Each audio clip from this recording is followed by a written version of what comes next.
Now, while I've only been driving for 3 years now, I have personally experienced many of the bad habits that people display while driving.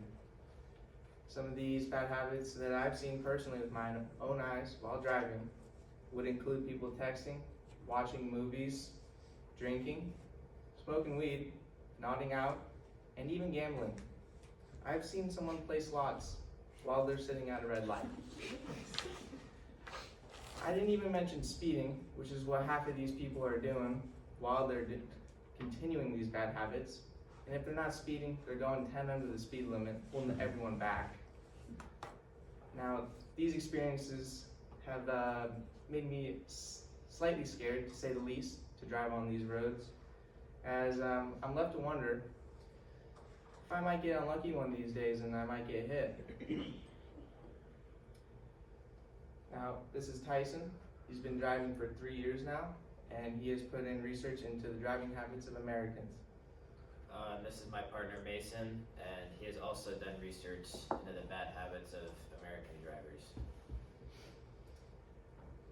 Now, all of these habits that I've seen on the road have one thing in common, and that's that they can be fixed through more frequent and harder driving tests. And I believe that that is something that would be beneficial for everyone, as it would keep the roads much safer and keep these bad drivers off the road. Just to show you a glimpse of the dangers on the road, in an article by the CDC published in May 2024 titled Risk Factors for Teen Drivers, they mentioned that motor vehicle crashes are the leading cause of death for teens in the US.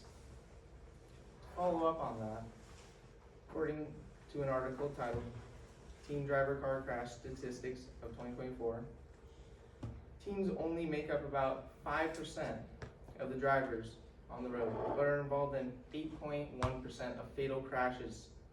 As a result, 2,000 teens die each year from accidents.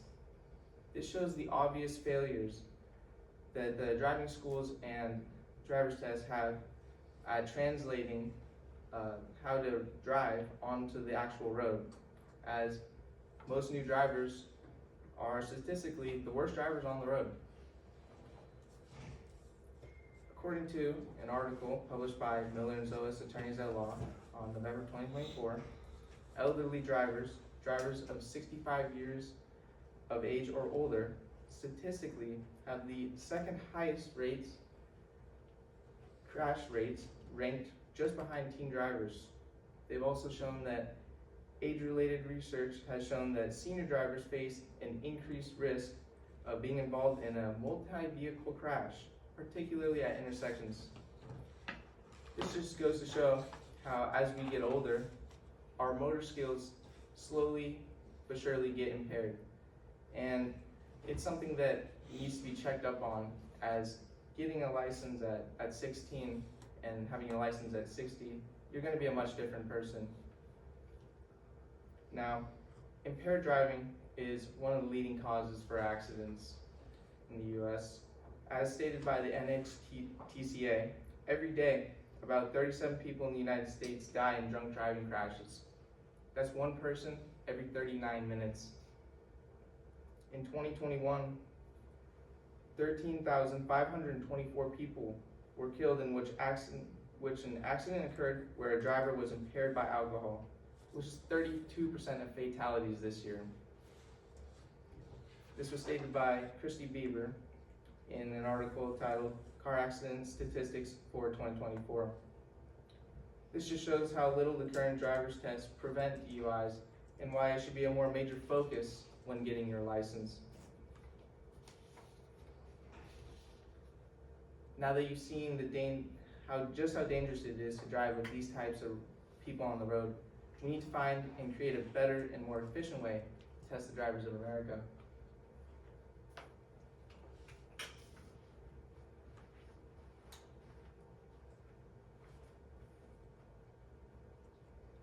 With increased difficulty of driving tests, teens will have to get more experience before driving and taking their test. This will in turn keep teens safer on the roads and everyone else safer on the roads. With having to retake driver's tests every 15 years to renew a driver's license, it will ensure that people who are unable to pass the driver's test will be unable to drive, in turn keeping the roads safer. Teens will want harder driver's tests because it will make it harder and more difficult for them to get a license.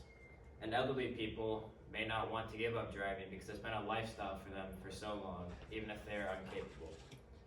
Also, since driver's tests cost money, some people may not be able to afford potential increased costs to retake their test and renew their license.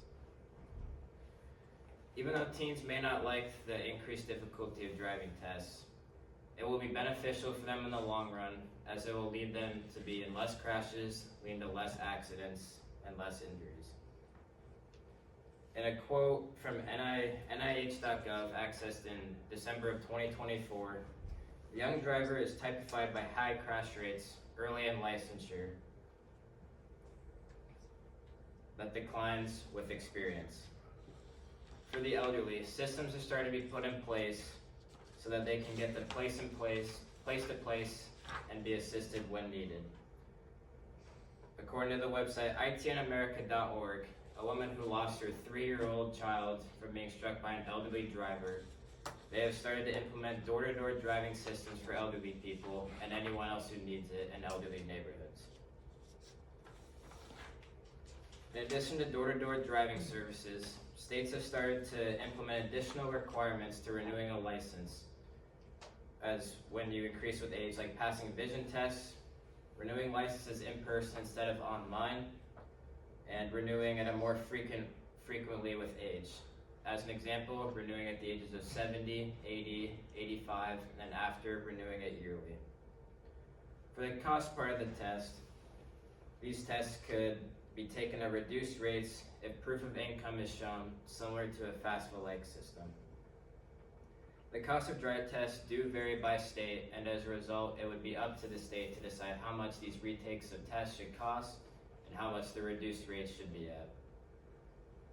As Mason mentioned before, there are many causes to being a bad driver, and we're going to have to make a more difficult and rigorous test for all drivers in America.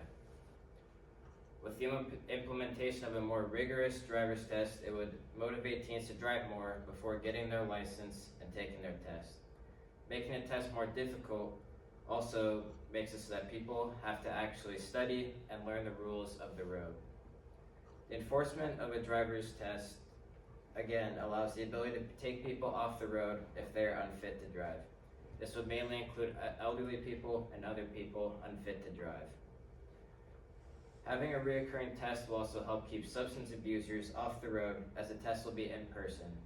If there are any signs of impairment, then the driver's test will be forfeited and their license will be then revoked. As a fellow driver in America, I can confidently say that I'm nervous every time I drive, not because of myself, but because of others that I share the road with. So please, I urge my fellow drivers to act while you can to help create a better driver's test so that we can keep the roads safer for everybody. To make changes necessary to create a more challenging test, we must bring these ideas and statistics to our local governments and officials and anybody who has the power to make a change. With these changes, it will allow the roads to be filled with smart drivers who understand the rules of the road and significantly reduce the risks that come with driving so that everyone can get where they need to go safely. So please, try your best to be a good driver and make the roads safer.